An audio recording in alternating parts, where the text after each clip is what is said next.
welcome to Tanakh Talk.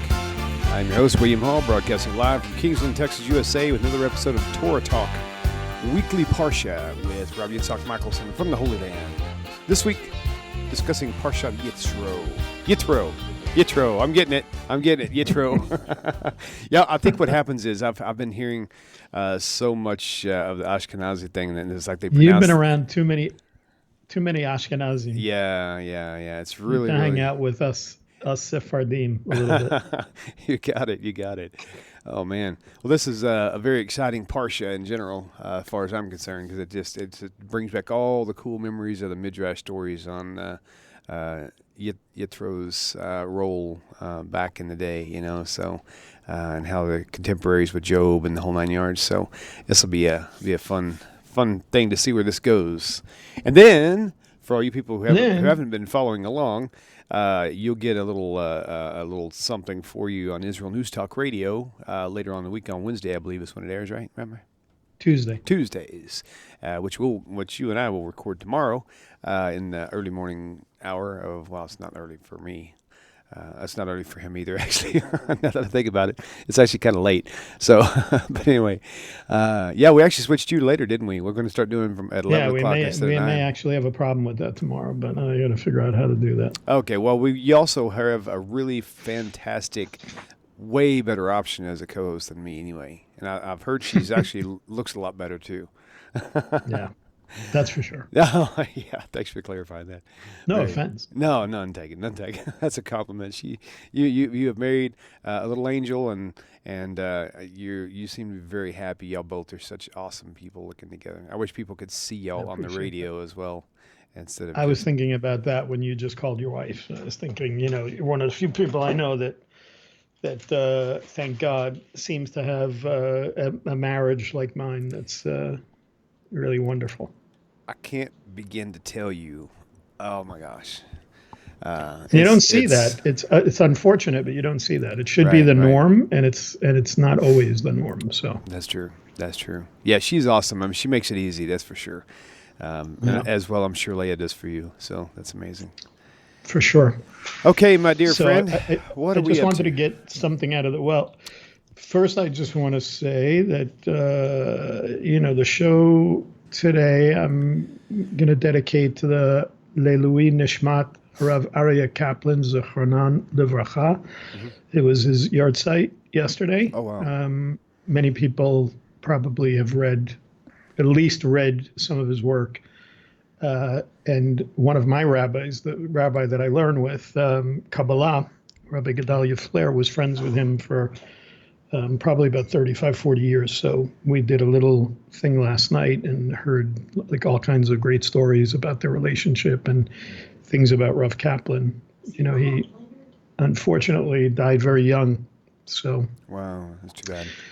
Anyway, also, and I just wanted to say too on the subject, getting back to the idea of Yitro, that we did a show, I think 2 years ago on this, where we went into a little bit more depth on the whole concept of conversion and what that meant. And I know that people are always asking about that. So okay. I didn't want to spend too much time on that today, because I find that there is an interesting connection that's not always spoken about when we get to Parshat Yitro. Because actually, as you and I are speaking, of course, there's a 7 hours on the East Coast. There's an 8-hour time difference between us. So while it's noon for you, it's 8 o'clock for me, which means that it's already Tu B'Shvat here. It's already the holiday of Tu B'Shvat, which Tu B'Shvat basically means the 15th of Shvat. But what it is considered the new year of trees. And you might say to yourself, well, what does that have to do with the Parsha, with Yitro? But we'll get to that in a minute, okay. Because I know that you like me to sometimes give a summary of the Parsha before we get into the meat of what we're talking about. So yeah, I call it the Genesis transition. Let's do the whole quick time and then back up and zoom in. Right. So of course, Yitro, we have at the beginning of the Parsha, Yitro brings Moshe's wife Zipporah and two sons, and it's interesting there. I don't know that I'm going to go too much into it, but it's interesting. People might want to look into that. That it doesn't say Moshe's sons; it actually says her sons, relating to Zipporah. So it calls it her sons, and then a few pasukim later, a few verses later, it then says his sons. And there are some commentaries that when it says his sons, it's actually talking about Yitro and not Moshe. So that's an interesting thing that people might want to study a little bit and see if they find some interesting things about there. I think there's some interesting commentaries on that. Cool. But we also know that based on the first verse in the Parsha, that this supports the notion of the fact that Yitro converted, and then actually verse 10, chapter 18, verse 10 as well, if people want to look at that. And then, of course, after that, we see that his father-in-law, Yitro, sees Moshe Rabbeinu going through, his daily schedule as basically chief cook and bottle washer. He's basically everything. He's the judge, he's the teacher, he's the administrator, he's everything. And he basically tells him, it's time that you should kind of delegate some responsibility to some other people and set up, a system where other people can take some of the load off of you as well. And then we see, of course, one of the most amazing things, and I spoke about this 2 years ago with you as well, about this amazing idea of coming and preparing for the revelation for Matan Torah, for the giving of Torah at Har Sinai, and the fact that it's named after Yitro, of all people. It's named after this Midianite priest. Mm-hmm. It's named after a pagan priest. So you have to explore the idea that he converted, that he somehow attached himself to Bnei Israel, to the people of Israel, and to Hashem at that point for him to get such an honor. It's impossible to look at it in any other way. So then we come into the idea that Moshe now starts explaining to them after they have this experience and after they're told that they're going to be Mamlechet Kohanim V'Goy Kadosh, they're going to be this kingdom of priests and a holy nation, which speaks to the idea of the important role that we have as the Jewish people to the nations. This is why I feel it's so important that there are those of us that are willing to teach everybody and not just hold the Torah for ourselves. I don't think Hashem would have called us a kingdom of priests and a holy nation, kind of separating it into the two. How do we become priests? The only way we become a kingdom of priests is if we're going out there and doing our priestly duties, which is teaching and disseminating Torah to the world. Right. And then, of course, Moshe tells the nation of the expectations that Hashem has for them, and they say that all that Hashem will command, we will do. And then, of course, he's further instructed to tell the people to prepare themselves and immerse themselves for that 3-day period to come and stand, and they stand far off. And then we have this amazing situation. I think I mentioned it last week about sometimes when I walk here in Tzfat and we have a storm and the Mount Meron is right across the valley from us, and we see these dark clouds that come in. And I can only imagine, I mean, it can't even really, I don't even think it's like even a small taste of what they experienced on that third day when there was this corporate revelation. And I think that that's important to emphasize, because really, when you think about it, there are so many world religions out there. There's so many different religions, but there's no religion out there that can say that they experienced what the Jewish people experienced, that there was a corporate revelation, whether you consider the 600,000 men, and then when you add in all the women and children and everybody else, you could be talking upwards of 3 million people. And then we have a mixed multitude that stood there as well. And then, of course, I always mention in Devarim and Deuteronomy 28 when it talks about, and not just those who are here today, but those who are not here, speaking about, like in other words, when I grew up in my Orthodox synagogue, I was always taught in cheder, in Jewish school, that I was to act in my life as a Jew today as if I stood at Har Sinai and had that same revelation with those people.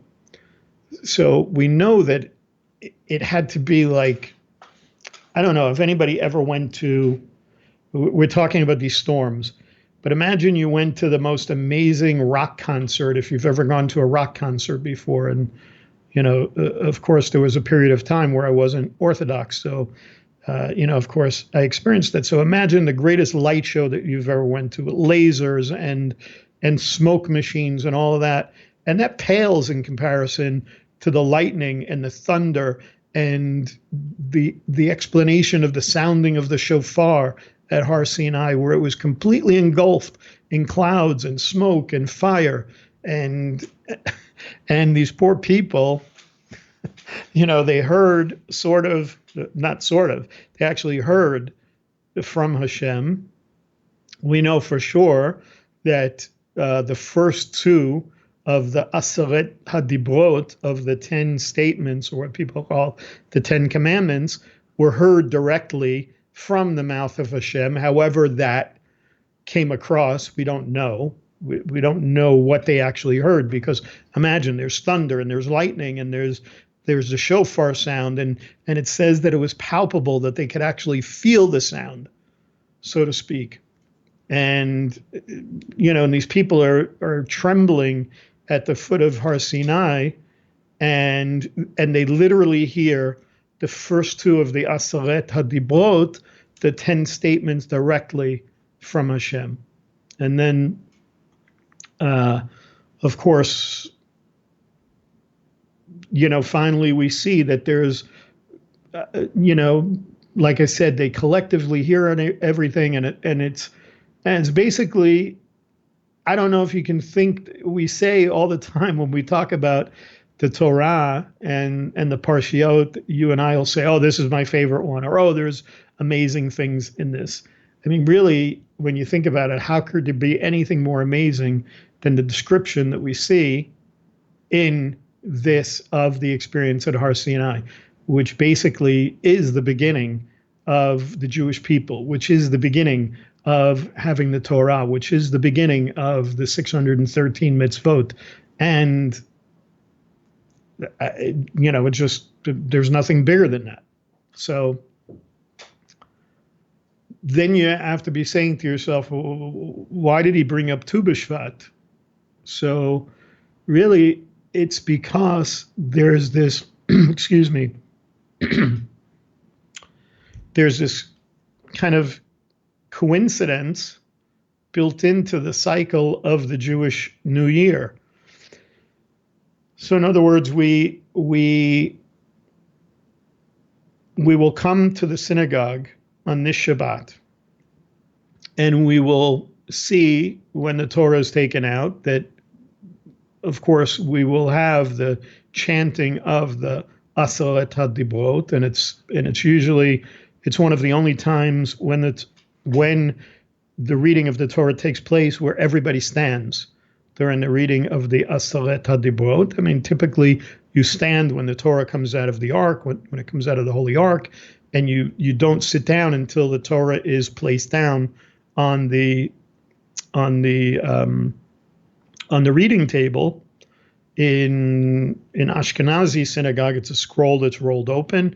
In Sephardic Beit Knesset, like I go to, if you've ever seen a Sephardic scroll, it's actually in a case, and it stands straight up, and it's opened up, and so you're looking straight at it rather than looking down at it. Right, gotcha. People can kind of Google that if they've only seen like an Ashkenazi scroll that's placed down on the table and rolled open. If you Google Sephardic Torah, you'll see that there are these ornate silver cases that stand up. So I actually think that the scroll that I have, you've seen it and read from it, was actually one of the ones that came out of a stand-up one, and we just somehow got put on a It's Time. I'm not sure. It just kind of gives me that feeling when you look at it. I don't know why. Yeah. I actually, I mean, I know I've looked at so many Sifrei Torah that I'm not sure that I remember exactly. I mean, I remember looking at yours. Right. I can't remember, looking at the Eitz Chaim and, whether or not I would recognize if it had come from that. Really, the way you can tell, though, is not always so much by the Eitz Chaim, but by the way in which it was written by the Sofer. Oh, really? You would see, yes. In other words, there are different types of styles of writing. So a Sephardic Sofer would look different. They would use a different style of the lettering than an Ashkenazi scribe. That's how you would really be able to tell. Gotcha. Wow, cool.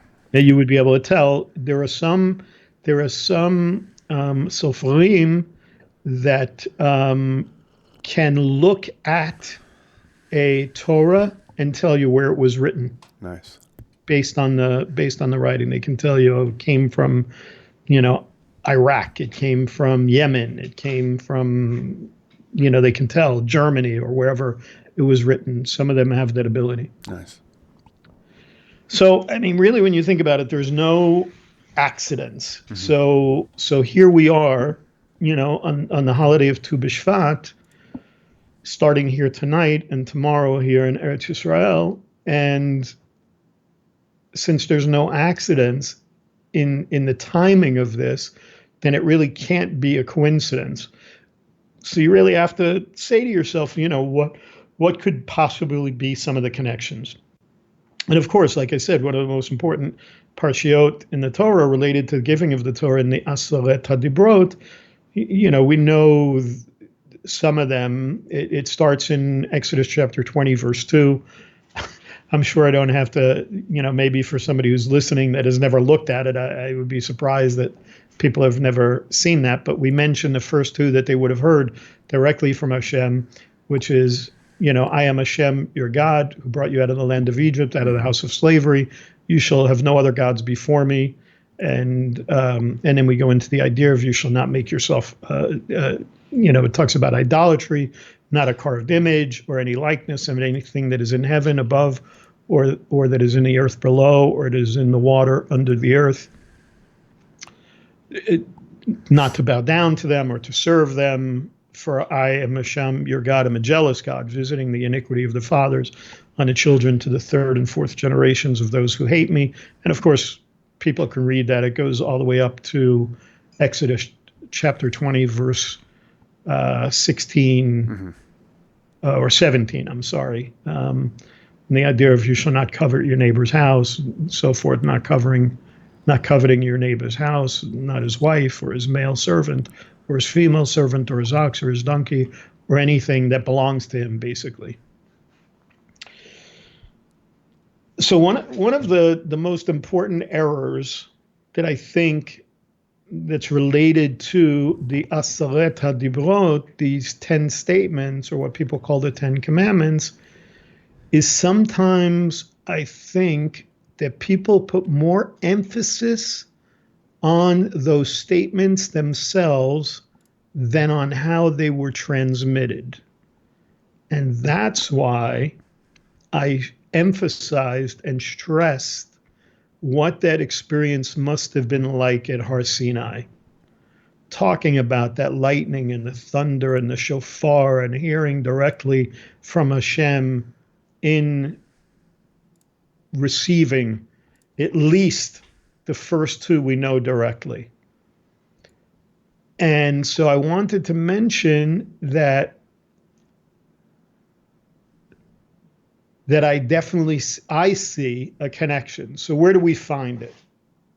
Between the idea of the Aseret HaDibrot chanted in the Torah portion of Yitro this week and this winter holiday of Tu B'Shvat, and it is winter. It's really, like I said, it's really cold here, which is called the New Year of Trees, which is tonight and tomorrow here. And it turns out that one of the connections actually could be related to creation itself. What do I mean by that? So if you examine Tu B'Shvat and you look at the Ten Commandments, as I said, the name Tu B'Shvat is simply a date. It's related to the 15th of the month called Shavat. And it happens to be a full moon. And in most years, it comes right before, like a month before Purim, which is coming up. And how do we know? I always laugh when I was in the States last. It used to be when I was growing up in the U.S.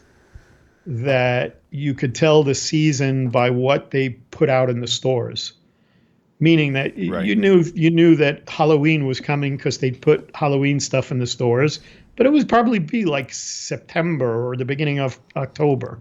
And then, right after Halloween, they would put Thanksgiving stuff out. Now, I was in the U.S. in July and August, and when I went to Costco, they already had Christmas stuff out, which is funny to me. But what's funny here is in Israel, we can usually tell holidays by, like, for instance, we know Hanukkah is coming because they'll put sufganiyot out in the stores. Mm-hmm. We'll see donuts starting, and it seems like they're doing the same thing now. It's earlier and earlier. So, a few weeks ago, I was walking around out on Rehov Yerushalayim, which is the main street here in Tzfat, and they were already putting out Purim costumes. So all the stores already have Purim costumes ready here in Israel. So anyway, that's the aside for today. And then, of course, if it's a month before Purim, then it's 2 months before Pesach, before Passover, which also both occur on full moons. And we're kind of coming towards the end of the rainy season here. We had really bad weather over Shabbat here. It was hailing. We had gale force winds. It's also the almond trees are beginning to blossom. So we'll also have fresh almonds here soon in Israel. And Tu B'Shvat there are people that are having big celebrations tonight. There are people having, they have a Tu B'Shvat Seder where they have different species of fruits and nuts, and things like that. So you can think to yourself, why would this be so? Like, why do we find no such celebration on other things? Like, how come we're saying it's a new year for trees? How come there's not a new year for vegetables Right. or a new year for crops? What's so special about fruit? So you really have to make a distinction between fruit and crops and vegetables and grass. Because we see a distinction made in the beginning of the Torah. In Gan Eden, in the Garden of Eden, we see what? That Adam was instructed that his diet originally would consist of fruit. If you look at Breshit, at Genesis chapter 2, verse 16, it says, and Hashem, God, commanded man, saying, you shall eat from any tree in the garden. Well, what do trees grow? They don't grow vegetables. You don't grow vegetables on a tree. The vegetables grow from the earth. That's a very good point. So that, right. So when Adam fell, when there was this sin in Gan Eden, he fell from his spiritual state, from this higher spiritual state that he had. And in a way, the foods that he ate, this is where we get into that concept of this physicality versus spirituality. So he had a very high spiritual state before the fall in Gan Eden. So he had this diet of fruit. He could eat from any tree in the garden, right? Except for one. And then when there was the fall, then his diet was reduced as well. It hit a lower status. Because we see in Genesis chapter 3, verse 17 and 18, it says, and to Adam he said, the land is cursed because of you. You shall eat in suffering all your life. It shall sprout thorns and thistles for you, and you shall eat grasses of the field. So we see he went from being able to eat from the fruit of the trees now to having to eat from the ground. So from a higher spiritual state to a lower one. So in a sense, we see that fruit trees are no longer going to be this thing that sustains him. He has to live off the grasses of the field. And we see all of these, we see wheat and barley and other grains and vegetables. And then we know that he was kind of distressed as a result of this, Adam. And then we have, it says in the Talmud, in Pesachim, it says, and when Hashem said to Adam, it shall sprout thorns and thistles for you, his eyes streamed with tears. And he said, Master of the universe, I and my donkey shall eat from a single trough. He was basically saying that now I'm going to eat like a donkey. I'm going to have to eat out of a trough rather than this high spiritual state that I had. So we see that he goes from this diet of fruit to eating from the vegetables and the crops now. And he even realized that he had fallen. So here we are at Tu B'Shvat, right? The holiday for the trees. And in many ways, a lot of people don't even connect to this at all. So first we see how connected it is with creation.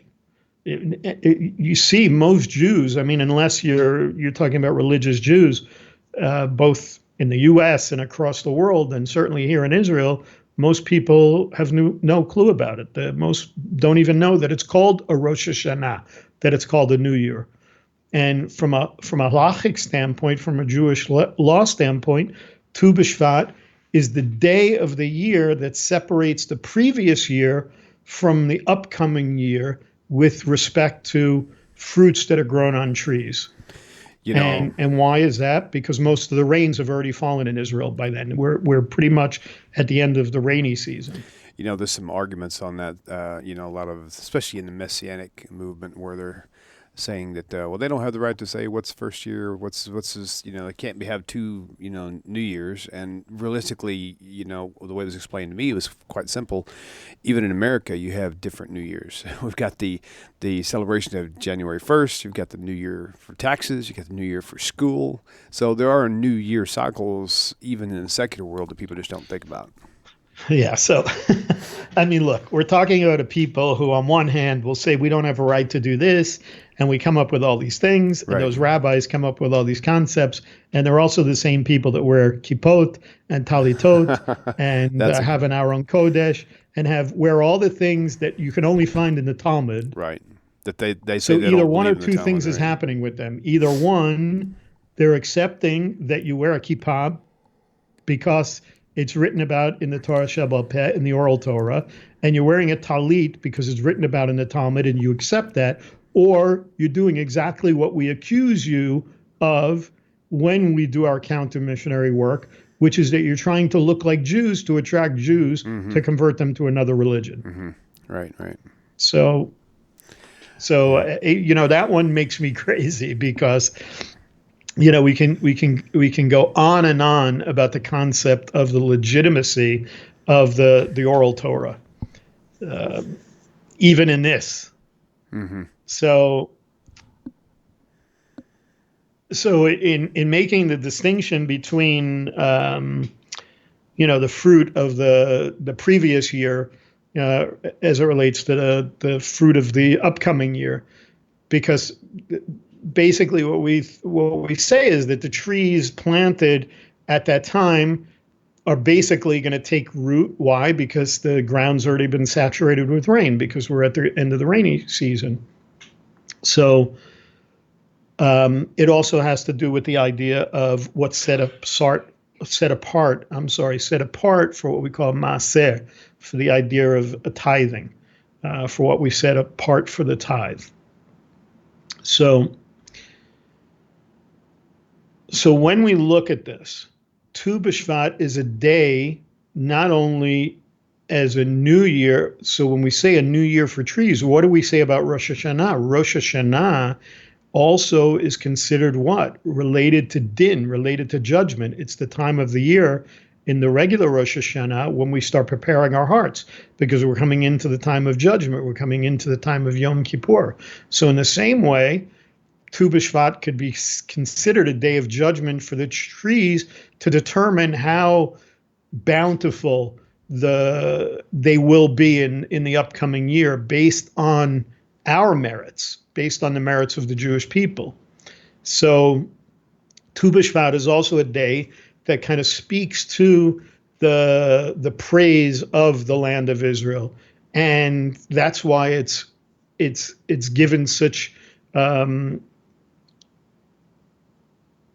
or related to such festivity. It's not one of those holidays where you can't work. It's not like one of the big chagim where you're not allowed to work. But there's a tradition here to eat fruits of the land of Israel. I was just munching on some apricots before, so it's very typical to eat. I mentioned the Tu B'Shvat Seder, to eat from the 7 species of the land of Israel, which are wheat, barley, grapes, figs, pomegranates, olives, and dates. But it could also mean much more than this conceptually, especially in the coming weeks. One of the things that we're in now, this period of time, is called Shovavim. Shovavim is actually an acronym for the Parshiot that we started off with in the book of Exodus, which is Shemot, Va'era, Bo, Beshalach, Yitro, and Mishpatim. So it's an acronym, Shovavim. It was actually started by the Ari HaKadosh. And it's considered a time,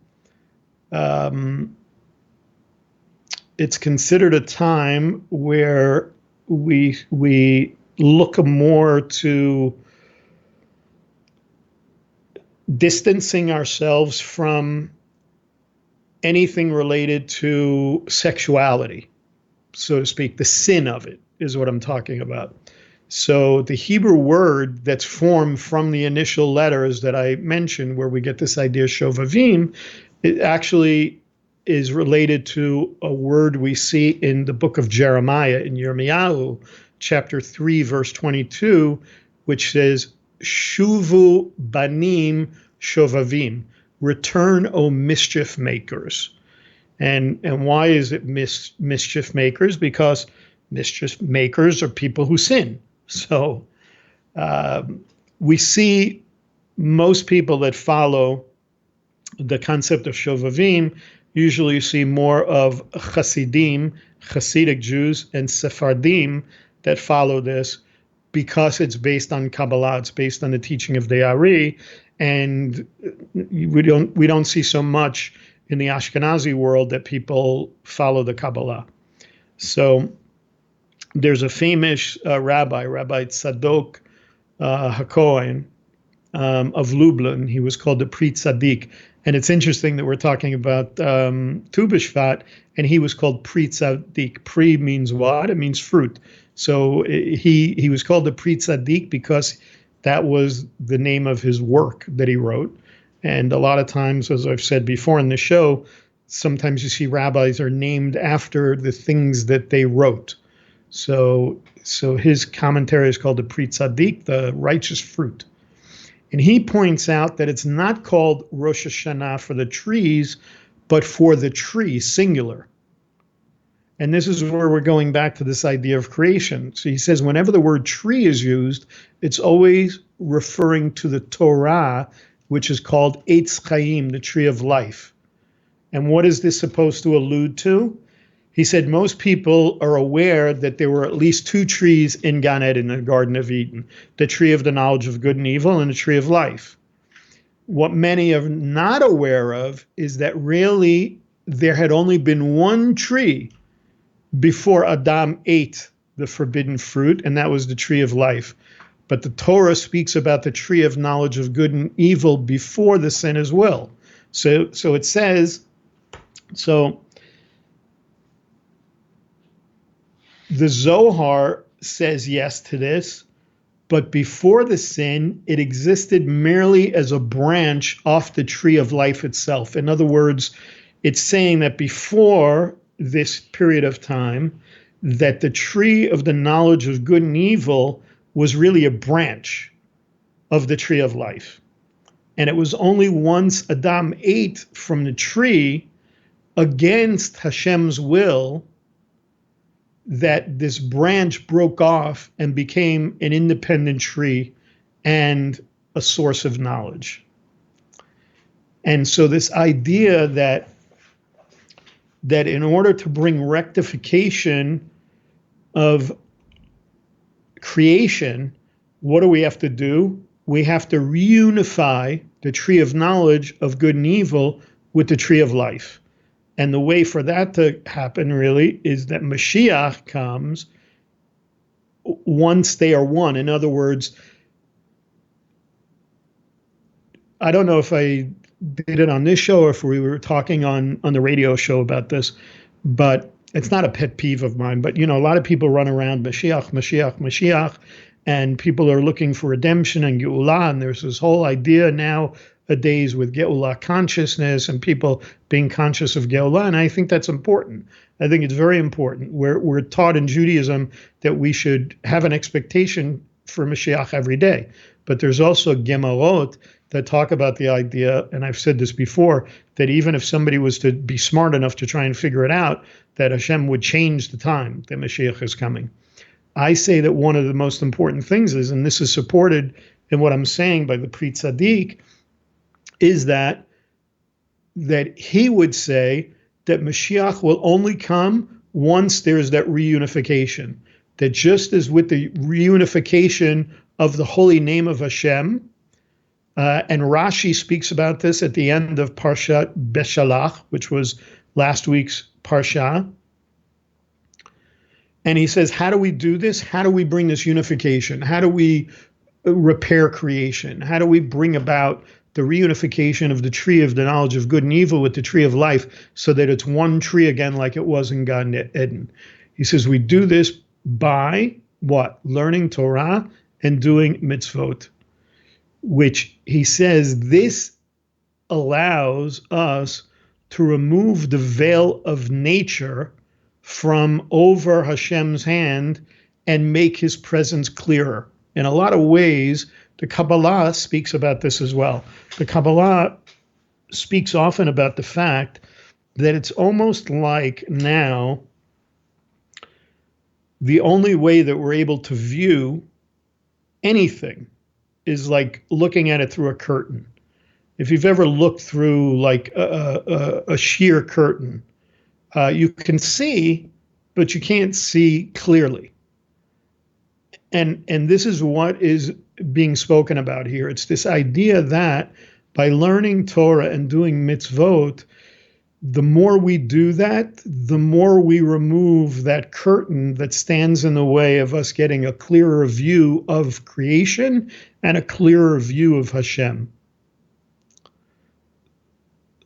So that, in a way, what I'm trying to say is that Tu B'Shvat is not just about this idea of, eating nice fruits and, the apricots and the nuts that we have and people having the Seder and enjoying the different species of the land of Israel.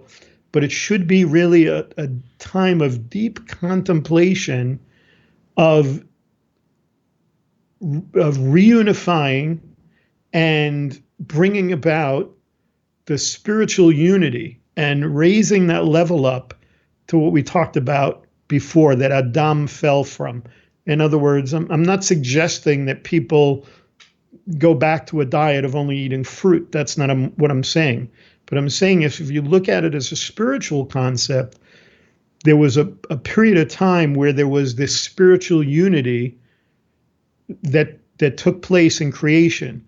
And we see it in this Parsha as well, because there was this spiritual unity when Bnei Yisrael and the people that came out of Mitzrayim with them stood at Har Sinai and received the Aseret HaDibrot, these 10 statements, which in them consist all the 613 mitzvot.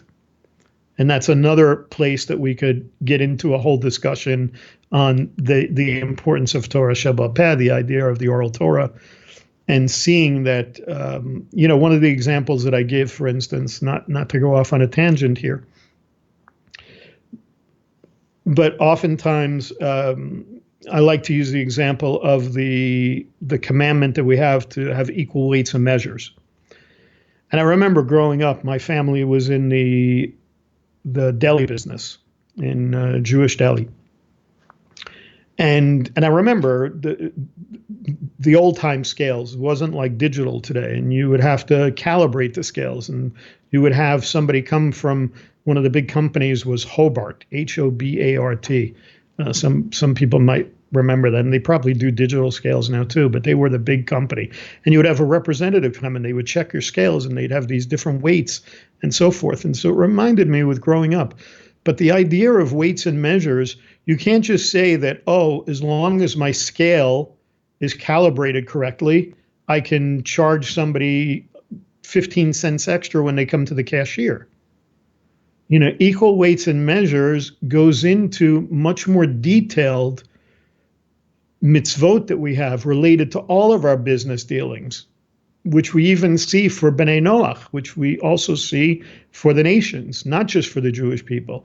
So when you're talking about this concept of equal weights and measures, it goes into much more than just making sure that my scales are correct. That's why we can see that when we look at something like the Aseret HaDibrot, these 10 statements, that in those 10 statements, you're seeing much more than what you're just reading on the surface. Right. So like on the holiday of Purim, after it, we have kind of the same kind of festive mood that Tu B'Shvat is really meant to kind of, when we're talking about that consciousness before, when I said Geulah consciousness, rather than just kind of thinking of this thing of like a Geulah consciousness, it should be that we're looking to elevate our consciousness to really tap back into Hashem's master plan for creation. And then to find out where we fit in that plan. And by doing that, that's where I think we bring that reunification, where we bring closer to unification with the tree of life. And then not only this, the Pri Tzaddik, which I said, and it's so appropriate that his name means the fruit of the tzaddik, or the righteous fruit, he points out that the Jewish people are referred to as apples hanging on the tree in the orchard. And the tree here, he would say, is referring to Hashem himself. So that when we look at Tu B'Shvat, it's a celebration of the unique and intimate relationship that the Jewish people have with Hashem, but not just them. And that's why I also stress the idea of us being a Mamlechet Kohanim V'Goy Kadosh, this idea of being that kingdom of priests, because I don't want to take away from the fact that there's the importance of teaching this information to the nations as well. So if we go back to the Aseret HaDibrot, this idea of these commandments, I mentioned earlier that I thought it was an error to put more, that there was an error in that sometimes people put more emphasis on what they're actually reading in the statements than the transmission of the statements themselves. And I said that these really are the statements that came directly from Hashem. So these are the only statements that Hashem chose, and not any other statements, to reveal to the entire nation. And in a way, this could be why the Chazal, why the sages chose to use Dibrot instead of Devarim. It's very interesting, and you know how much I like words. I know you like Hebrew as well. Yes, sir. And you even do a show on that with my good friend, Gavriel Sanders. So it's very interesting that Dibrot was used instead of Devarim. So I think it was done again to emphasize what I'm saying. I think the reason why the dibrot, which comes from diber, was used so that we would see that the uniqueness of the Aseret HaDibrot, that these 10 statements or 10 commandments, use that word to emphasize not the words themselves, but the transmission of those. Because they basically, like I said, it's the meat of the Torah. We also see that in a discussion at the end of the Masechet Makot in the Talmud, in Makot 23b and 24a, which is towards the end of that section of the Talmud, it actually supports the idea that the sages really avoided emphasizing the importance of the commandments instead of focusing on their transmission. And it says this, it says, Rav Simlai said, 613 precepts were communicated to Moshe, 365 negative precepts corresponding to the number of solar days in the year, and 248 positive precepts corresponding to the number of members of a man's body. And then it says, said Rav Hamnuna. What is the text for this? And he says, Moshe commanded us Torah, an inheritance of the congregation of Yaakov, Torah being in letter value equal to 611. And then what is added to the 611? The two that we mentioned, I am Hashem, and the second one, which is you shall have no other gods, which we heard directly from the mouth of the divine, it says. And then it says David, speaking about David HaMelech, came and reduced them to 11. Yeshaya, Isaiah came and reduced them to 6. Micha came and reduced them to 3. Again came Yeshaya and reduced them to 2. Amos came and reduced them to 1. To this Rav Nachman ben Yitzchak demurred, but it is Habakkuk who came and based them all on one principle, as it is said, but the righteous shall live by his faith. So,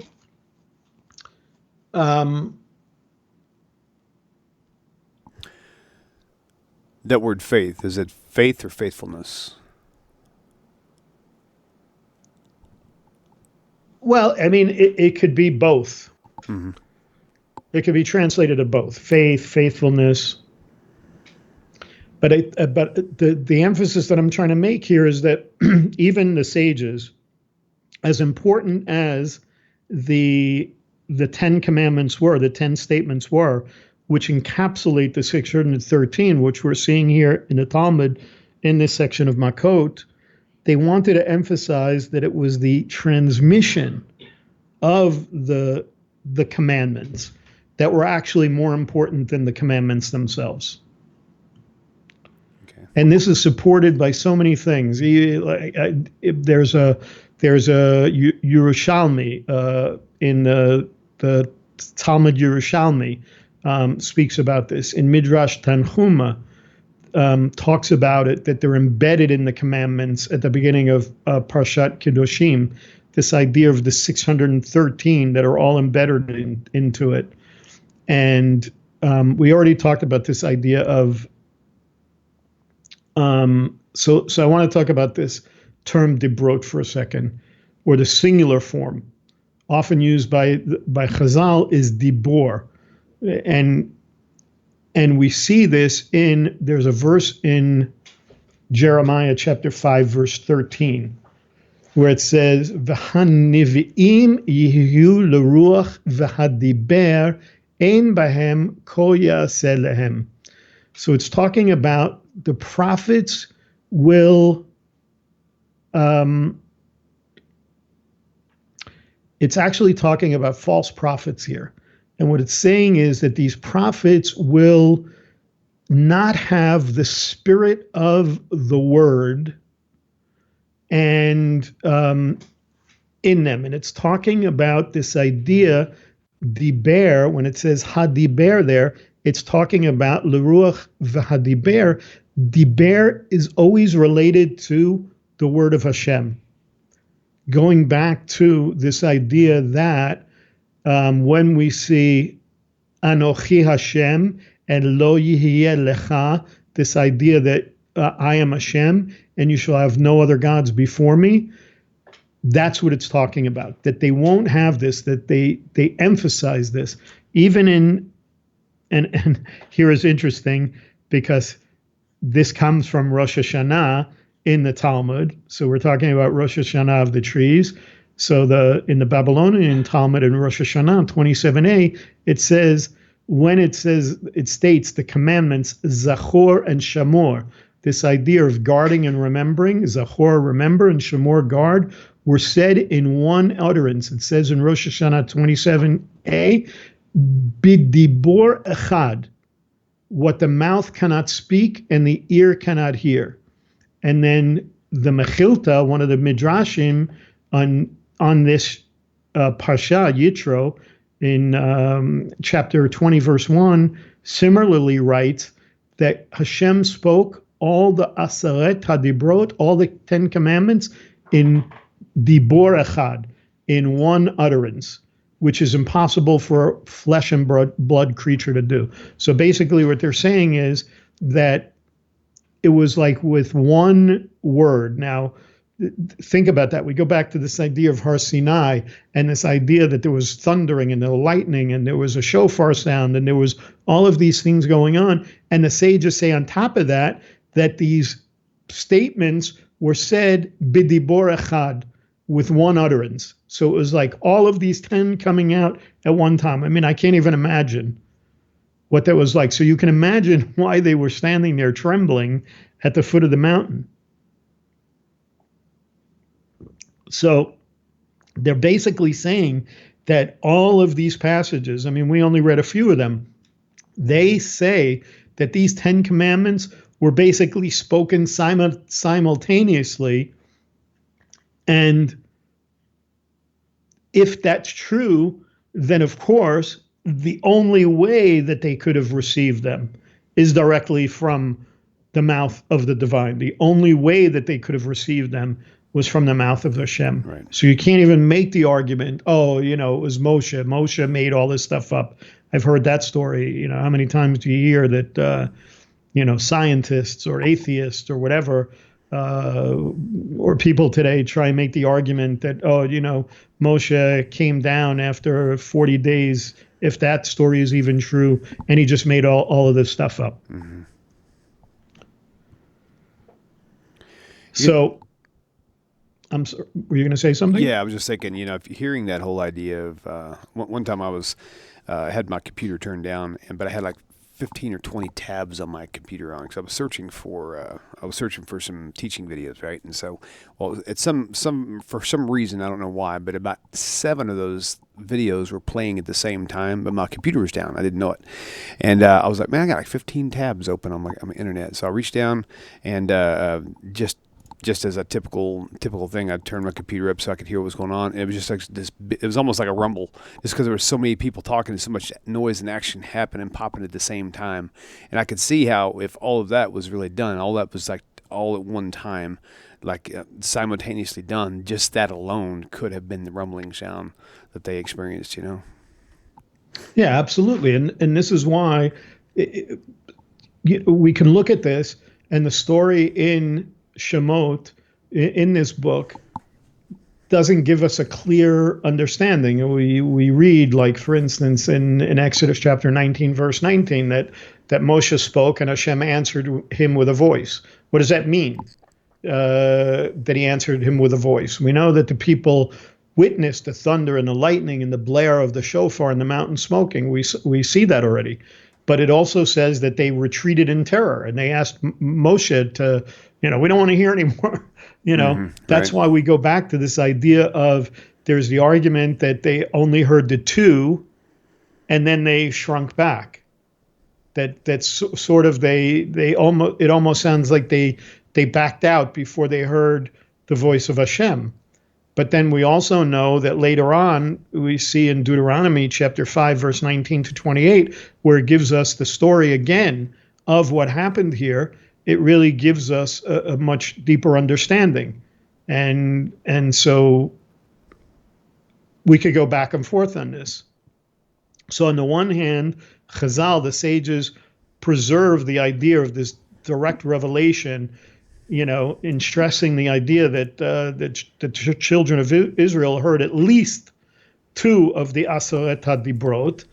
But on the other hand, they acknowledge that while you could say that on one hand it seems ambiguous, that we could say, and we could make the argument, as I just did, by some of the sources that we have, that they heard more than 2, and that in any event, what they heard was bidibor echad, that they heard an utterance that's radically different than human speech. They're used to human speech. They're used to talking to each other, used to Moshe talking to them. But in this was totally different. This was a revelation that came directly from the divine. And so how do you even try to comprehend that? When we're trying to comprehend what that was like, what the situation was like at Har Sinai, how do we even comprehend it? How do we comprehend that you can feel sound? Mm-hmm. Now, I could go back to the rock concert. If you ever stood next to big speakers, you can feel the vibration of it. Mm-hmm. But there were no big speakers at Har Sinai. Right. This was direct. Wasn't through the sound system. Mm-hmm. So really, at the end of the day,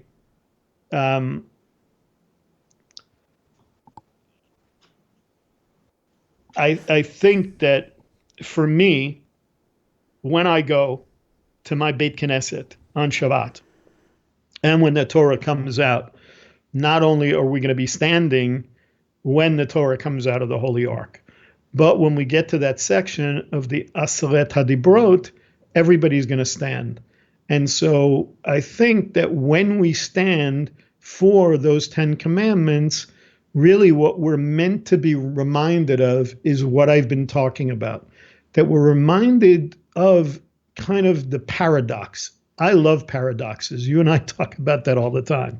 Right. We talk about the paradoxes and dualities and parallels in our other show when we're talking Kabbalah. I was talking to my wife about this over Shabbat. We were talking about the concept of tzimtzum when we talk about the idea of creation and the idea that the Ari Kadosh talked about tzimtzum, that Hashem contracted himself. Well, on one hand, we say that the Or Ein Sof, the Or Ein Sof, the light without end, the infinite light of Hashem, fills everything. There was nothing but Hashem. How could there be nothing but Hashem and the Or Ein Sof, and somehow that he contracted himself to have a point at which he created in which the Or Ein Sof didn't exist? It's the great paradox.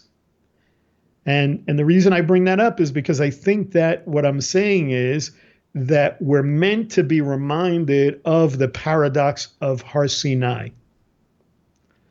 We're meant to be reminded that it's just as important to remember the way in which the Torah was transmitted and not always focus on what we're reading in the Torah and what it's telling us. It's very important because that's how we have the mitzvot. But we also have to focus on how it was transmitted to us. And sometimes, like I said, we have this curtain that exists between us, and that's the paradox, that sometimes it's when Hashem is closest that he's also the most difficult to understand. Right. Because if they were hearing it bidibor echad, in one utterance, it would have been impossible to hear, and yet this was the closest that the people were to Hashem when he came down on the mountain to speak to them.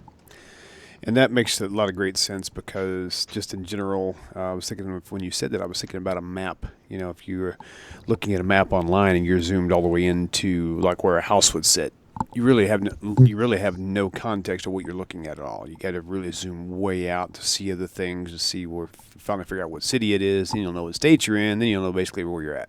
So being that close is definitely could see how that would be an issue for sure. Well, guess what? Guess what? Guess what? It's that time again. We are out of time. That's all I have. That's it, though. That was a great show. Good time as well. And Rob, I'll say, thank you for joining us as usual. This TORAH Parsha, I know a lot of people really look forward to. I know I especially do. So it's good having this as a regular resource. So thanks again for your time. Great show, great information. It. And I look forward to seeing you and everybody else next week, same time, same place. Hashem willing. Take care, everybody. Peace.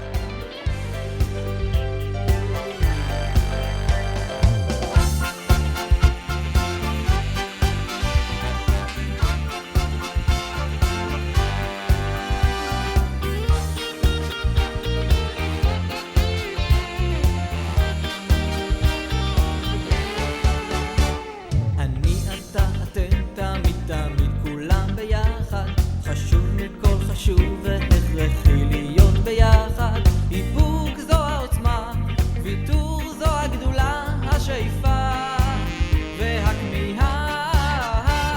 אני אתה אתם תמיד תמיד כולם ביחד. חשוב מכל חשוב והכרחי להיות ביחד.